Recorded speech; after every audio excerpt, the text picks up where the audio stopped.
Video ini hanya untuk mereka yang punya logika. Bagi yang tidak punya logika, skip aja. Menurut saya Tom Lembong itu nggak tahu diri. Dia itu kan sudah dinyatakan bersalah oleh pengadilan. Dia memang memperoleh abolisi dari presiden. Tapi itu bukan berarti dia tidak bersalah. Presiden Prabowo memang menggunakan haknya untuk menghapus kasus korupsinya. Tapi itu tidak berarti Tom tidak bersalah. Celakanya kini, dengan tenang dia melaporkan 3 hakim yang memvonisnya kepada Komisi Yudisial Senin lalu. 3 hakim yang dilaporkan Tom adalah Denny Arsan Fatrika selaku Ketua Majelis Hakim, serta 2 anggota Majelis Hakim lainnya, Purwanto S. Abdullah dan Alvis Setiawan. Tom bilang tidak ada niat destruktif dalam laporannya. Motivasi dan tujuan kami sepenuhnya konstruktif. Tidak ada 0,1% pun niat destruktif, ujarnya. Tom memang bisa dengan enteng bilang begitu. Tapi apa yang dilakukannya itu justru mengesankan betapa pendeknya pikiran dia. Saya ulang ya. Presiden memberikan dia abolisi bukan karena presiden menganggap Tom tidak bersalah. Tom memperoleh abolisi sebagaimana Hasto memperoleh amnesti. Alasan pemerintah mengeluarkan keputusan kontroversial itu sangat sederhana. Pemerintah bilang, itu diputuskan demi persatuan Indonesia menjelang 17 Agustus tahun ini. Jadi ini adalah keputusan politik. Saya percaya Presiden ingin agar pihak-pihak yang bersikap negatif secara politik terhadap pemerintah dapat diredakan amarahnya. Ini adalah upaya untuk menghentikan perpecahan politik yang terjadi akibat pemilihan presiden tahun lalu.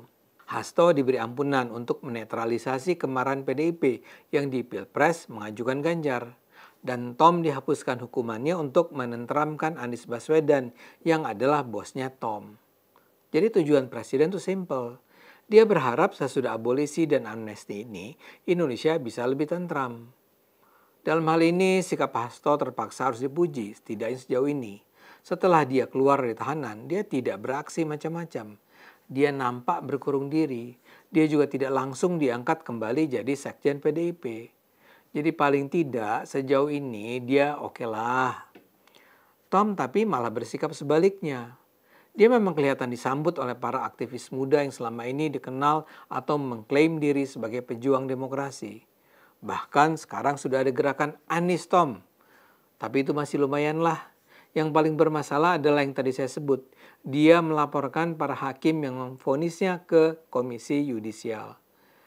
Dengan melakukan ini tentulah ketenteraman yang berusaha dikejar presiden tidak terwujud. Kasusnya akan kembali bergulir dan berputar. Dia seperti dengan sengaja mengabaikan begitu saja kemurahan hati presiden terhadap dirinya. Dia seperti tak sadar abolisi yang diberikan kepadanya adalah hadiah yang diberikan karena presiden tidak ingin negara ini terus dilanda konflik tak berkesudahan. Dia mungkin menyangka dia memang berhak sepenuhnya memperoleh abolisi karena dia sebenarnya tak bersalah. Dia mungkin menyangka dia memang menjadi korban kriminalisasi hukum yang dilakukan misalnya oleh Jokowi yang mendendam kepadanya. Dia mungkin menyangka para hakim yang kini dia laporkan memang bertindak jahat padanya. Tapi kalau itu memang dia percaya, dia kayaknya sih memang tidak pintar seperti yang mungkin banyak diduga orang selama ini. Paling gampangnya dia itu perlu tahu bahwa dalam kasus korupsi gula yang menimpanya, yang sekarang dibebaskan adalah dia semata. Selain Tom, sebenarnya ada orang lain yang juga sudah dinyatakan bersalah dan 9 orang lainnya yang berstatus tersangka. Yang sudah dinyatakan bersalah adalah Charles Sitorus.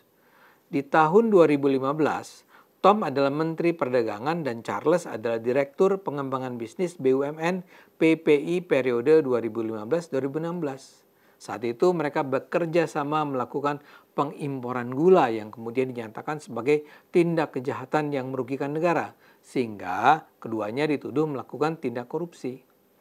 Selain itu ada pula 9 eksekutif dari berbagai perusahaan swasta yang melakukan pengimporan gula tersebut. Pengadilan sudah memutuskan Tom dan Charles bersalah dan harus dipenjara 4 tahun. 9 pengusaha lainnya masih tetap jadi tersangka. Kalau sekarang Tom dibebaskan, ini tidak berarti pengadilan kasus korupsi itu sudah selesai. Sebagaimana Charles, Tom memang adalah pelaku atau terlibat dalam aksi korupsi ini. Tapi Prabowo memaafkannya. Kalau sekarang Tom mulai mengoyak kembali rajutan perdamaian yang sedang dilakukan pemerintah, dia itu kelewatan. Tom harus sadar bahwa kalaupun dia menganggap dia tidak bersalah, ada cukup banyak alasan untuk menuduh dia korupsi. Ini semua bergantung pada bagaimana cara kita menginterpretasikan apa yang terjadi. Tom dan Anda mungkin saja menganggap apa yang dilakukan Tom tidak bisa dianggap sebagai tindakan bersalah. Tapi ada ruang yang cukup luas untuk menafsirkannya dengan cara berbeda. Mungkin Tom tidak melakukan kejahatan seperti yang dilakukan para koruptor kakap. Tapi dia memang melanggar aturan dan mengakibatkan kerugian negara. Saya ringkas secara cepat saja ya apa yang terjadi. Tom dinyatakan bersalah dalam kasus korupsi impor gula karena ia terbukti telah menerbitkan izin impor gula, khususnya gula kristal putih, kepada perusahaan swasta tanpa melalui prosedur yang semestinya. Peraturan Menteri Perdagangan yang dikeluarkan di masa dia berkuasa mensyaratkan impor gula kristal hanya boleh dilakukan oleh BUMN. Dan kalau itu dilakukan harus melalui koordinasi antar kementerian dan memperoleh rekomendasi dari Kementerian Perindustrian. Jadi dalam hal ini yang seharusnya melakukan impor adalah BUMN bernama PT PPI. Tom tidak mengambil jalan itu. Dia hanya menugaskan PT PPI untuk melakukan pemenuhan stok gula nasional dan stabilisasi harga gula melalui kerjasama dengan perusahaan-perusahaan swasta untuk mengolah gula kristal mentah menjadi gula kristal putih. Yang mengimpor jadinya adalah 8 perusahaan swasta itu, bukan PT PPI. Tom melakukannya tanpa rapat koordinasi dengan Kementerian Perindustrian dan instansi terkait.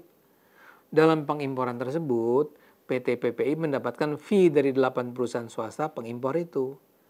Diperkirakan akibat perbuatan tersebut negara mengalami kerugian dengan mencapai 400 miliar rupiah didasarkan pada akumulasi perhitungan keuntungan 8 perusahaan swasta yang seharusnya menjadi milik PT PPI.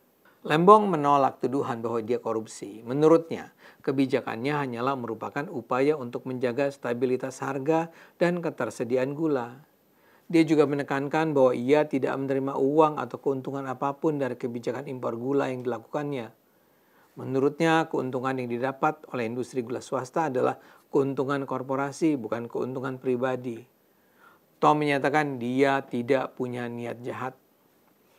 Dalam persidangan pun terungkap, Menteri Perdagangan selepas Tom juga melakukan impor gula yang jauh lebih besar kuantitasnya dibandingkan pada tahun 2015-2016 itu. Di masa Tom, Indonesia hanya mengimpor 7 juta ton gula. Namun pada saat Enggar Tias Tolukita menjabat sebagai Menteri Perdagangan tahun 2016-2019, impor gula Indonesia naik jadi 13 juta ton. Jadi kalau dia dinyatakan bersalah, Tom menganggap pengadilan tidak adil. Seperti Anda tahu, pembelaan Tom itu tak berhasil menyelamatkan dari keputusan hakim untuk menghukumnya.